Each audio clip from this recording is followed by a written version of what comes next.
अशेरा देवी कौन थी? अशेरा एक प्राचीन कनानी देवी थी जिसे अक्सर उपजाऊता, मातृत्व और समुद्र की देवी के रूप में पूजा जाता था। वो एक बहुआराध्य देवी थी और बाइबल के समय में इज़राइल के कुछ लोग भी गुप्त रूप से उसकी पूजा करते थे, जो परमेश्वर यहोवा के खिलाफ थी। अशेरा देवी का इतिहास व विवरण। उत्पत्ति और नाम। अशेरा का नाम सबसे पहले प्राचीन उगरित सभ्यता की लिपियों में पाया जाता है। वहां उसे एल नामक देवता की पत्नी और देवी मां के रूप में जाना जाता था। परिचय। बाइबल में संदर्भ। पुराने नियम में कई बार अशेरा खंभों का जिक्र मिलता है। ये खंभे या वृक्ष देवी अशेरा के प्रतीक माने जाते थे और उन्हें ऊंचे स्थानों पर स्थापित किया जाता था। व्यवस्था विवरण थोड़ा सो बच के 21 बाजित।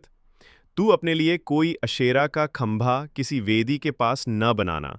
राजा 1 और 2 में इस बात का वर्णन है कि कैसे इज़राइल के कुछ राजा जैसे मनश्शे और आहाब ने अशेरा की पूजा को बढ़ावा दिया, जबकि कुछ जैसे हिजकिया और योशिय्याह ने इन्हें नष्ट किया।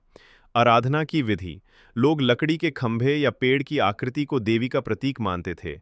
उसे उपजाऊता की देवी मानकर उसके आगे यौन अनुष्ठान और बलिदान किए जाते थे।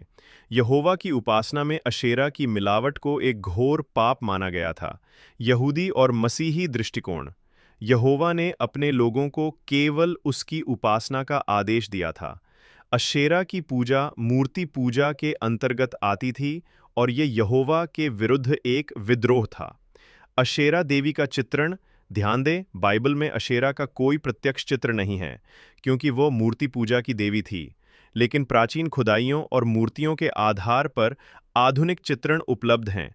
यहाँ एक ऐतिहासिक रूप पर आधारित कलात्मक चित्रण है। चित्र स्रोत विकिपीडिया।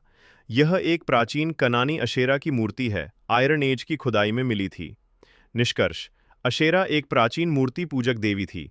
वह उपजाऊता, जीवन और समुद्र की देवी मानी जाती थी। बाइबल में उसकी पूजा को यहोवा परमेश्वर ने सख्त मना किया था। उसका उल्लेख मूर्ति पूजा के रूप में होता है और उसे बार बार नष्ट करने की आज्ञा दी गई।